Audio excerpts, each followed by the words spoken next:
Bom dia, boa tarde, boa noite. Não sei que horas você está vendo esse vídeo, mas sinta-se cumprimentado. Meu nome é Fernanda e eu sou nutricionista. Hoje a gente vai conversar sobre a relação entre o apetite e o comportamento. Você já sentiu uma vontade avassaladora de comer um docinho depois do almoço, ou à noite, depois de jantar, ou quando chegou em casa cansado do trabalho, uma vontade de se mimar e comer um hambúrguer ou uma bela pizza?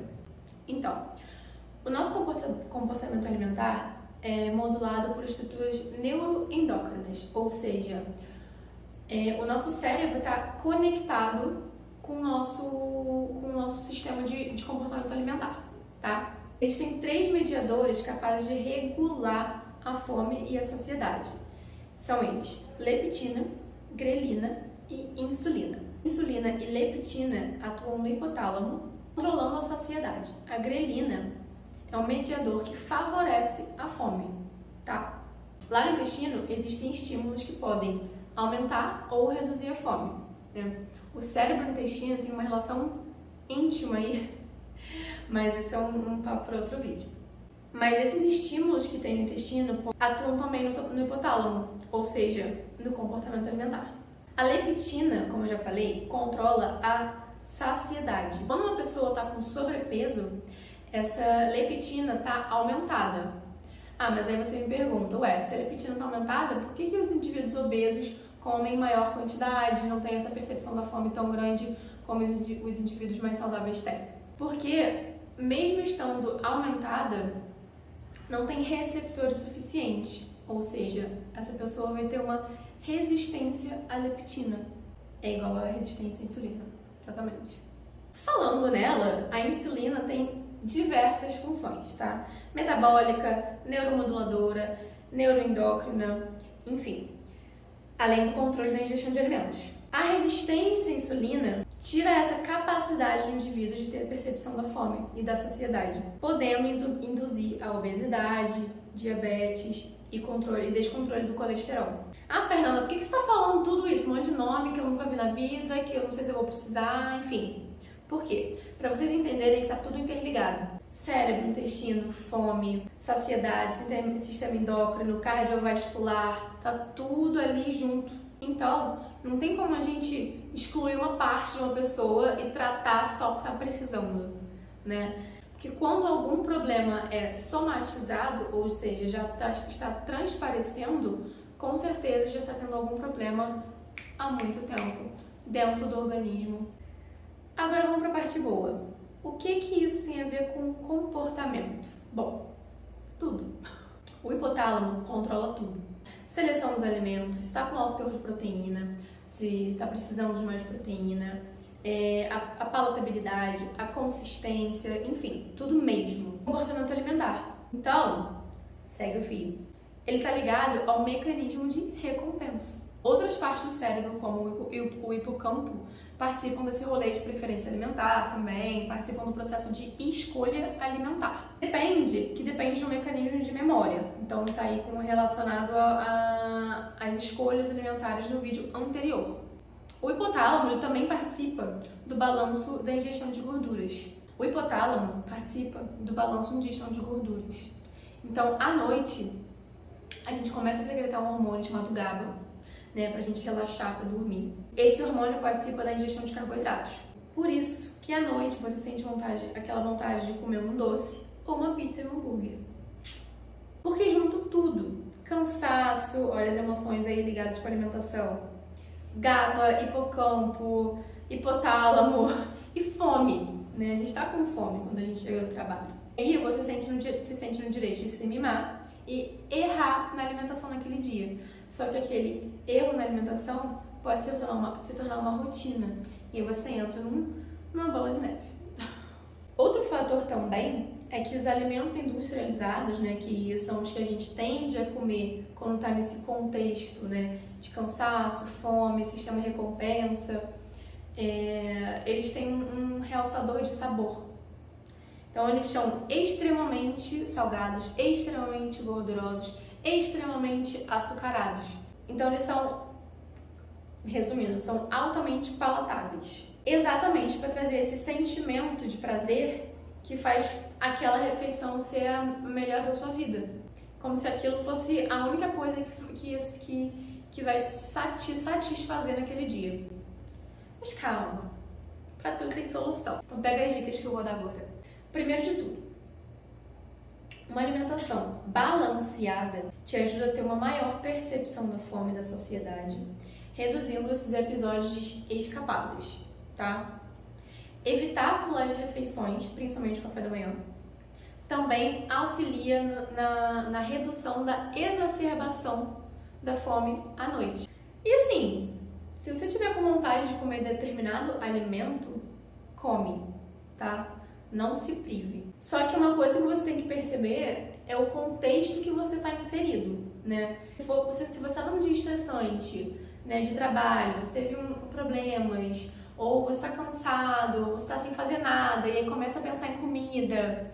Esse é o contexto que vai te induzir a consumir esse tipo de alimento, né, mais industrializado, mais açucarado, mais palatável, do que se você tiver com atividades tranquilas ao longo do dia, se você tiver um manejo do estresse adequado, né, você vai reduzir essa sua vontade desse tipo de alimento, tá?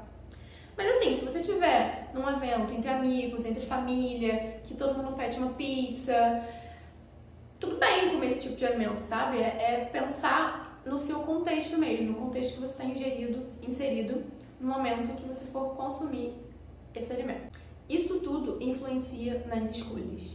Outra dica: evite notificações de aplicativos de comida. Por quê?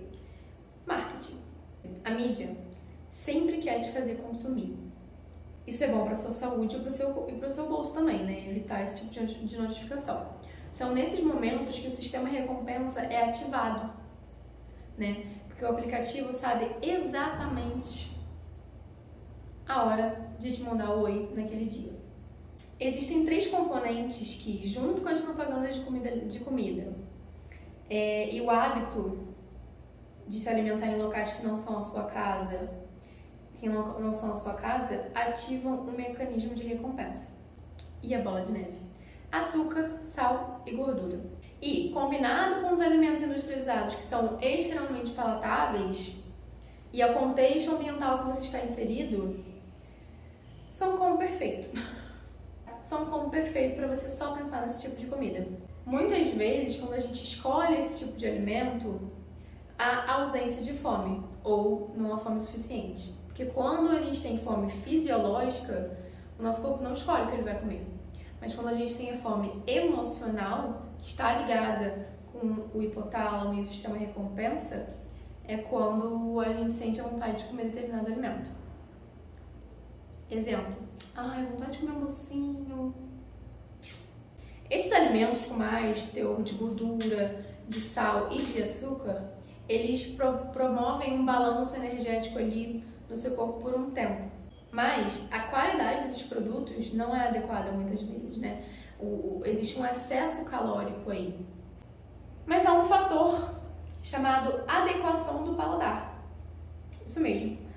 No qual esses alimentos acabam atuando no nosso sistema nervoso central. Olha o cérebro aí de novo. A gente tende a achar que os alimentos mais saudáveis, né, os vegetais, as frutas e verduras, não tem sabor. Bom, sendo o nosso paladar habituável, não sei se existe essa palavra, tá? Mas a gente vê muito isso com relação ao doce, né? Quando uma pessoa que é viciada no sabor muito doce, né, no chocolate ao leite, por exemplo, no café com açúcar, quando essa pessoa busca sabores mais amargos e azedos, elas logo acham o sabor exacerbadamente doce estranho. E aí falam: nossa, se eu comer uma coisa muito doce hoje em dia, até fico enjoado. Muitas vezes essas pessoas entram na seita do café sem açúcar e não saem nunca mais. Mas é por isso, nosso paladar é habitual, tá? Então, antes de dizer que você não gosta de algum alimento, experimente diversas formas e tente se acostumar com esse sabor. Claro que tempera tudo também, né? Então, você não vai colocar um brócolis cozido na água e sal. Uma refogadinha, coloca uma enfim, que aí você vai se adequar mais fácil ao sabor. E quanto menos consumo de alimentos industrializados com excesso da palatabilidade, mais fácil é se adequar aos sabores dos alimentos mais saudáveis. Nós não vamos gostar de tudo na vida, tá? Então, ter uma maior variedade de sabores e nutrientes é importante, tá? Mas você não precisa gostar de tudo, tá? Você pode não gostar de algumas coisas, mas é importante você gostar de alguns alimentos de todos os grupos. O equilíbrio corporal agradece. Então, você vai ter uma maior variedade nutricional quando você acaba tendo uma maior variedade alimentar. Mas, Fernanda, qual é o problema de consumir excessivamente os alimentos excessivamente açucarados, gordurosos e salgados? Aumento do ganho de peso, que traz riscos para doenças crônicas e neurodegenerativas, tá? Então, é importante agir com parcimônia. Não estou dizendo que você nunca mais deveria comer um hambúrguer, nunca mais deveria pedir um fast food, nunca mais deveria comer um docinho ao leite, tá? Extremamente açucarado. Não estou dizendo isso. Mas como eu falei no meu primeiro vídeo, comer é social. Você tem que entender o contexto que você está inserido. Então, avalie seu contexto e se alimente de forma inteligente. Bom, esse foi o conteúdo de hoje. Espero que tenham gostado. Curtam e compartilhem bastante. E nos vemos no próximo.